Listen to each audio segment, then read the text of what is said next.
Toke bank tega awa lelo to lakisa. Eh ngaye. Oh combien sini? Oh yo. Zela non. Madame. Oh combien? Toke. Bomoni. Oni. Madame za totala. Mami, madame kiba kuna. Madame kopa ngwa sini. Bino nyonso. Tete ça non émission. Bon madame. Quoi? Te ba vrai bazate, za na bisao. Tani mabedi Yvette Kalumba bokolo na Karine. On se comprendre nga ba outi place ba outi. Na génération de tokoli wende ba benga nga za mkona ba premier te menana mangwele te nana oyo moni d'accord. Na biboye. Yvette Kalumba na tana mabedi. Na pesa Yvette Kalumba faute parce que Yvette Kalumba malumunoko oyo lobi eza yo. Et c'est Yvette ko régler Karine la télévision. C'est intoxication ou quelque part. Les ketchou bana membre tout balinga Karine nga misa secret les ketchou na TV. Bimisa secret les ketchou. Na lobi mutu nyonso linga les ketchou. A soutenir les ketchou. Lelo to lobi so bamoni chaîne les ketchou e kangami. Boye bango mutu oyo a contrôler la chaîne les ketchou za Tracy. Oh. Tracy mbele nga mutu a contrôler la chaîne ya les ketchou. Bino nyonso ba ke Karine 5 mutu pardon te. Ayo pardon. Ayo quel est musicien RDC Mawani va Kati Davido Kangi ba utakabu.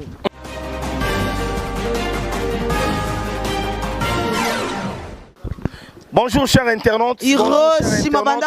Merci d'être nombreux en train de vous suivre cette émission. Merci à tout le monde Kumbila International. Merci à président Gilles Balobi Fondation Ekoki. Néné des colonnes ya Raoul Nkosi Balobi président Gilles Fondation Ekoki ya Maman Net. Et merci beaucoup na Chando Tuif Noir, merci na Chancelvi Matila, mon boss chez la Vita Leader. Merci beaucoup na Nicolas Mokonzi Télévision, merci beaucoup na Mireille Momene, Tobo Sanité, Paul Venture Mafouila, Blaise Nseka le Boga de Strugar, Lelo Toroloba. Toi Angelica Madele na Lelo Toroloba. Balobi, toi Angelica Madele na kanda ko sakanate. Soko madame. Kasi nazo boka te madame. Hein? Bon désabonner kuna bo s'abonner na chaîne ya Angelica Madele na. Angelica MTV. Angelica MTV. Obi ke biso ba fondateur ya chaîne wana zo mikoro madame. Yo mo kutu mto bandango. Ngamna banda mwana.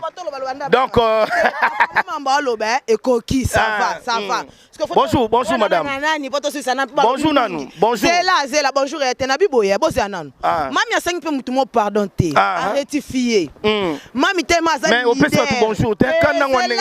C'est la rectifier. Mami a zasko leader ya lelo. Collègue na bango. Collègue na bango te.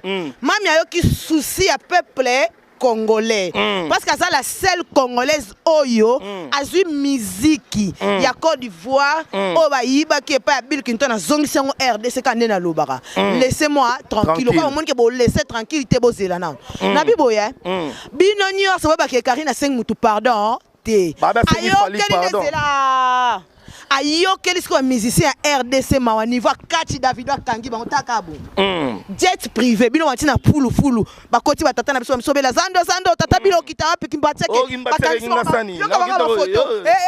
papa bo bata soni Karine resenga na pardon ana liboso na bino ni babio succès aussi là ka émission na ngati ana liboso na bino nyonso akangisi bino pena mopiku zinobi tuna ngani na tano mata pena mambalo bana ndenga normal akangisi bino nyonso bwa mipiku atali pena keta ba bakenda zando gambela kimbanseke bake ba na fula bakele la Jarafat jet privé et Kitty Davido va comme kana scène comme non je suis malade je suis en train de pleurer zela Davido kota longoli kanini boboaki ya bino comme ça nzambe na RDC la raté nzambe na RDC ça te na musique oh tu veux la comprendre que na musique nzamba la raté ce qui va trafiquer bino ba influence bino ba menace bino ça la ngo pona bino bokota nyonso na rythme la bino te vraiment batu nyonso bana droit ya kota lisanga na bino te bo adoraka batu adore ngapa na nzamba zate mama nzamba la raté bo faire terre ngai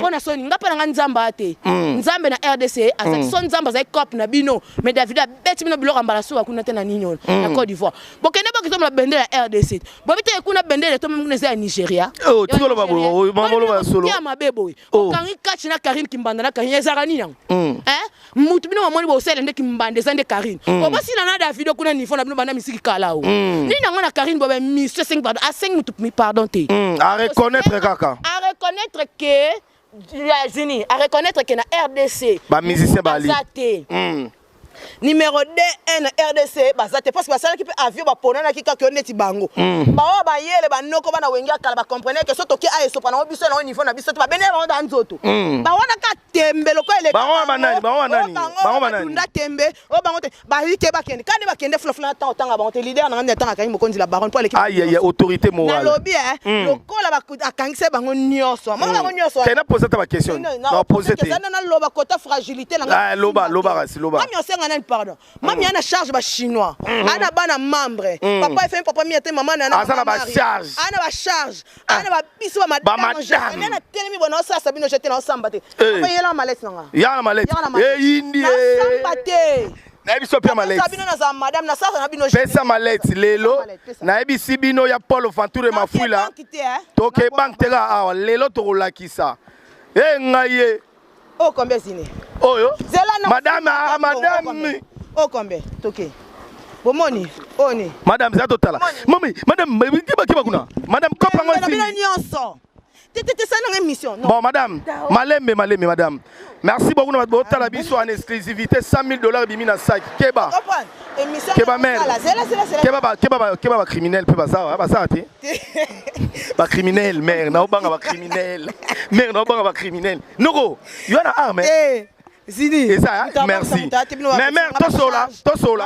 to sola normal na biko na kanda mais ko eloko ngana yo ezwa yo eloko ngana yo zo mingi eza oyeba atanya mabedi zini pour nous les misanga nzoto bo tu vas me faire fatiguer autant ce que tanya mabedi aleki na télévision so démarrer yo au moins que ça peut pas na membre mabena et on est retourné c'est là bato apekise ngai nga na niveau na été na ko répondre été abina ya na bango leki banga mukolo faut so pas abo sali ba polo zela na yo ba kosala mbongo felo kende okende kopesa ta ba orphelin onga na boko la yo mto elanga bango yo mto cha Karina erreur banda Karina lataki mabe na be mission na clip o cha Karina c'est mission kasi ba question na ngate na tika na nga babi oyo mto bebisa Karine alati mabe na clip yo za ko encourager ngo batane ba démarrer yo poma mutu congolais na poma ngasko na tourner bona babi ese bakenda piscine c'est là question piscine c'est trop pour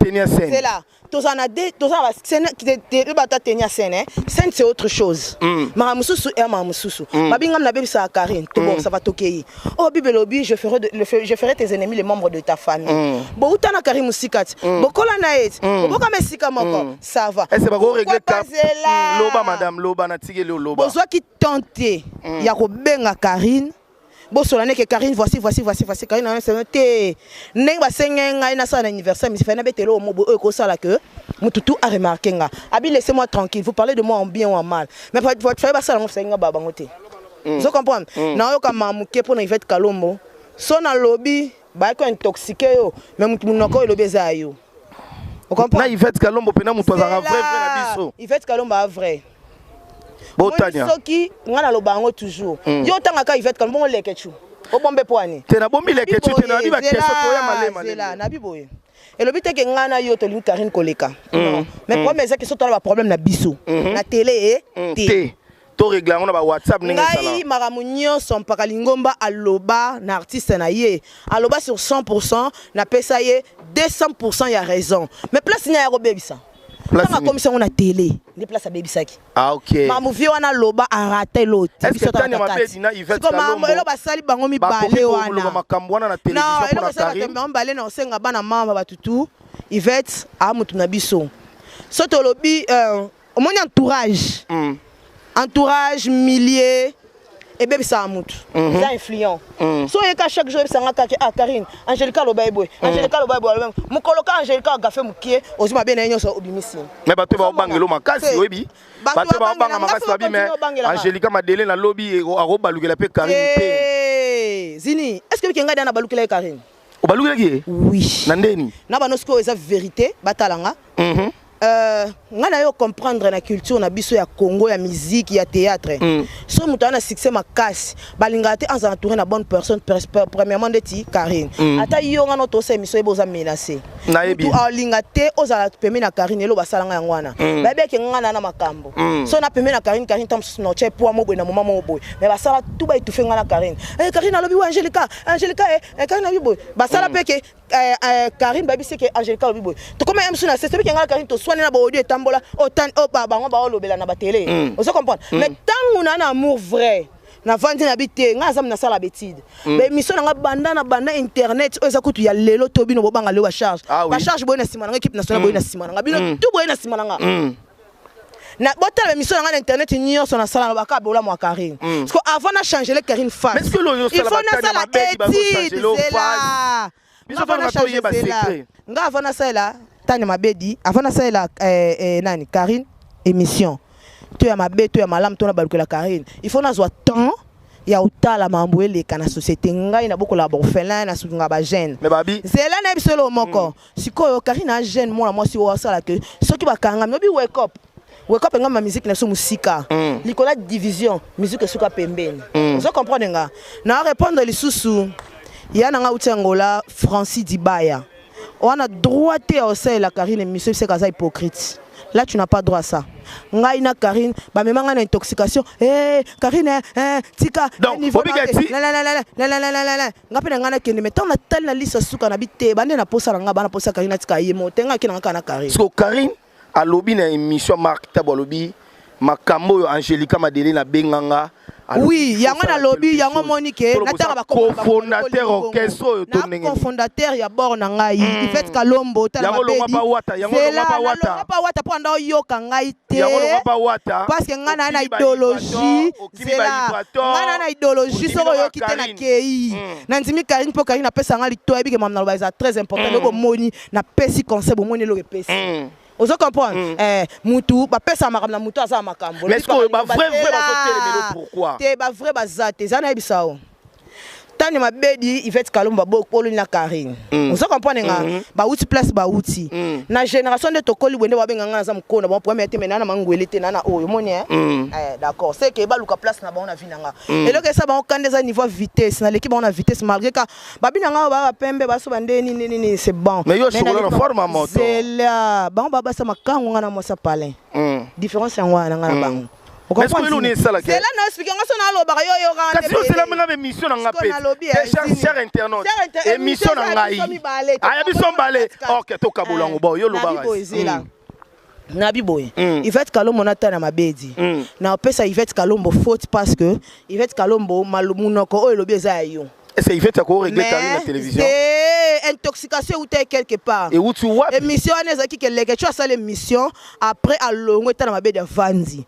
À ça l'émission intoxication ou tel entourage moi ni tout ça la émission boy te planifier avant te coûter normalement trop bête donc si on bête qui va planifier qui ah oui non va planifier la comme on a fait solo lango to rendre bien bokei on comprend ngande na boy ça n'explique le mot so bike bobo tamana Karine bokola na Karine bino bolinga Karine mingi ki camarade ya ba 21e siècle la sous bongote camarade des ala ke on est l'homme au monde pena ke masala nganda za bo danger te loko nga pena danger na chai poa amata mais est-ce que bana mambo balobi mais ngai na Karine quand me bobenga nga faux mais na comprendre que pour activer Karine na minute fona betelo mo bo pe matsai na lobby na tali émission bana mambo balobi bana mambo balobi mais Botika Angelica Kimia Botika nga tranquille pour na sala na promotion ya laisser nous tranquille promotion ya na obi nga na to bandi promotion to biki na sala ka promotion quand to ka na Jérémy na Nicolas ba charge tout ba zaina ba taka pemela la kai ba ozwa zini pemela kari no futinda ko pemela kai mamutu ba charge ba muna ba uti ba voyage afifi na minute za voyage ana point noir to c'est la sko bango nyos ba koka ba mona émission ya promotion ba charge ba muna ba lembite saka ke tant mambango bimi mututu azaki trop occupé nga pena normalement c'est sacrifié ah oui on s'en comprend nga dans bato ba lo ba na répondre nani Francis Dibaya Viens à Francis Dibaya okoloba jamais na Karine na micro ke aza hypocrite. Par rapport à Nini. Yo nanga toyebi, yo na la timo ta po peso considération ngam na sala stati. Quand na pesi Karine Boul mais ngapem na zong sama na lobi na la timo ta sala musala ba ka mi balé. Pem ta longa longa zet mama ba za solo. Eza Francis Dibaya na Ange Noir. Bino nde bo accompagner vision ya Mokondi. Parce que so ba comment vendre ça na kit pour ça délire. Oloba na leader na ngai ke. Hein? Aza hypocrite ngana biso bino nyonso baba hypocrite na ngape na zaki hypocrite. Tokende toloba ndo yo. Merci beaucoup de continuer. Yo lobi na yeke aza hypocrite, azaki mutu mo yo ndo za vrai te po za vrai te vie na ngai. O ando sa musa makasi bando considérer. Avec Karine hypocrite par rapport à Nini. O bando sa musa makasi bando considérer ngoto ndo pesa conseil be bando considérer ngote. Yango kende refuge na Luanda. Nga comprendre que yo logo zo kendo asoda makasi ko kende te fo zonga. Na beta stati mutati na longola stati na dodi shungu. Ce qu'on t'a dit statut na loba na reconnaîtra hommage na psala nga na sala hommage ya Francis Dibaya na page Facebook nanga mutaloba nga na longolango dodi shungu parce que nga sanga hypocrite à côté ni nga l'air abino chemino te na sentimental te na ba mambo ezanzila na fingi te na bi vérité on se comprendre au règlement mina TV ce qu'on nga na yo répondre na compte pour mami andeti na tante c'est un leader à Simba Afrique pour na Afrique après de la vidéo na moi na placer mami pourtant ba kene na stade kuna 4 bazwa ke comme je me condoléances je suis attristé ba le artiste congolais ba mi bon honneur c'est vrai ba ya mabino na ndeni boy ba na bino te boy mitama be bolingo panza na panza Karine comprendre que makambo za nango il faut sola na vie na ewana po ba matisa bendele ya Congo ba bien kitsa Karine vienne wana akanisa ke Yesu asali clip na Karine apesa Karine makama ke lokote Karine a soda na media Karine a soda na musique ah oui soki basali dio vie na wana na Karine au moins na monde vie na ngate nga vie na ngate wana vie na ngate vie na bino wana te ya ngate da basaba vie na bango wana vie na bango ngate so basali dio Karine a chema ile na musala vie wana chema ile na musique pona mayele apena muta mayele na musique na succès bisa monde international laissez-moi pikiti Angelica Madelena tozonga tosobika Angelica Madelena ne mambo ezokendele omonite quelque part batumsu baba ka Angelica Madelena okabula Karine na batu po batane mabedi da nzele ba komozwa wana na ba Yvette Kalombo na lekechu bana membre tutu balinga Karine ngla misa secret lekechu na TV bimisa secret lekechu na lobi mutu nyonso linga lekechu a soutenir lekechu lelo to lobi so bamoni chaîne na lekechu ekangami boye bango mutu oyo a contrôler chaîne na lekechu eza Tracy Tracy mbele nga muta contrôler la chaîne ya lekechu parce qu'on a minute lekechu alinga Karine Mokonzi amona lesu ndenga osala te pour koto atala mami na ye koto atala intérêt na ye personnel bobinga na panza batu na batu te ya ba vérité na lobi boye soki lekechu après sa position à côté na biso ya Karine ba chinois tout mukoba kanga chaîne na lekechu o soutenir ye lekechu mwana nga okay na passe fona loba ya solo na ba vérité na bantina lekechu kala mukolo muto triquer chaîne à lekechu donc so alongola sa botala babona sana so sa 80 000 abonnés mukoba alongola ngo beta 80 000 dans un mois parce que lekechu sa muto alinga Karine ndenga solo na mona lekechu a sa la promotion yo kanga na ba mambo ezalelo na mona lekechu a sa la promotion ya hommage à DJ Rafat ya Karine Mokonzi tana mabeda kota abi lekechu yo pena ba musique na yo oyo on se comprend image anezali boluka avant ando telemela ngai tane mabedi baluka na ba direct ya lekechu ba mona mam na lobby partout aux alara so monta na mabedi ba poser mutu question contre Karine na ponda ngaka ke to kai bino botonga na ki oui to tonga na tawa ime ya oni na kati ngai ata to bundi na kangi boko kota tata to zokani posa to okoti simbi ngai Karine to bundi so biso mbali eza bongo soki po kangi bundi si Karine to sangela biso mbali na Karine mais ko to comme na biso na suka ngai lobi na okabola bango na batu zela tangu na okabola bango na batu moni te ke yo tango bozima soko na mbo na kiti bosela muninga na bino reproche na TV bino bokabolela nga obe bokabolela nga te na tino lo ba bino te nga bokolo ba nyoso so felo te na banga mutu te point. Merci beaucoup, Madame Angélica. Aussi ça. Pour un programme orchestre, pour un programme groupe. Laissez-moi tranquille. Au début, vous savourer l'internet. Tout y habiter. Projet Zanine. Projet Zaboy. Dans un mois, Karine a sali carrière il y a un mois qu'il y a Pamba. Karine a sali carrière il y a un mois. La ministre on est tolo balabino boye. Mouna ba ibi au téléphone. Tala. Mouna bungsi téléphone. Mouna. Wana oboire la madame. Wana oboire la madame à Sombelo. Tika madame à Sombelo. Est-ce que tika. Mouna kota. Est-ce que ko senga téléphone te prendre. Ko senga téléphone pe mère ça tata yo. Senga ba deli na plein na senga téléphone. Na biboye. Laissez-moi tranquille et bêta déjà. Et là on senga ba chinois bana mamba ba tout consommer, laissez-moi tranquille. En même temps mami a la préparation pisa sika o bima l'anniversaire na ye ezali dio basali bo mona asali featuring na motu bo mona yango bientôt jour anniversaire na ye le 3 novembre le 6 les 6 dans le 6 novembre anniversaire à mon compte non le 6 novembre le 6 novembre hein voilà les 6 donc batutu biso to feton na point noir ne madame alobaki point noir donc moi musika muke batutu balinga Karine Mokonzi eloka sika et ya lisusu to préparer bon me kota la tala. Laissez-moi tranquille, moi je dis à Rafat partout au monde en bota les ara yabiso. Ça on a biso, tu as un projet sika orchestre ça un mois kaka d'existence, tu capso temps le temps de se préparer, tu as ba faire, tu as ba bébé tout ça là donc. Biso pena pona lelo, tu as ninga otika bino, tout autant à comme on a répondre. Ah oui. En vos ordres de soko ça madame, c'est aux Angélica. Mais babi mutuko la ça ya pemane monde na isute. Yango tu vas sokola. Ah yango yo, ngaka tso yengina. Te bunga nga ça na leader tena ta mona taxi. Te tika bloka non pas ko na buzo ba. Na seni ko madame. Ok. Na restaurant papa nani. Batika na sokola ka matin na carton les après tozongela bango. Kitoko merci na cher internet bato botala biso pour comprendre Angélica Madele na soko madame. C'est ça Angélica Madele na à répondre Tania Mabedi a expliqué Blekechu. Merci à tout botala biso le président Gilles Makofo balobi fondation Ekoki. Néné des colonnes, Yébissa président Gilles Makofo Jézabien. Et merci beaucoup chez la Vita Leader, Chancelvi Mathilde Mamouche, je reconfirme avec Fox, Asiangalama, taille acoustique. Et merci beaucoup. Et merci beaucoup. Tout le monde s'abonner. Quant à moi, je vous dis bye à la prochaine.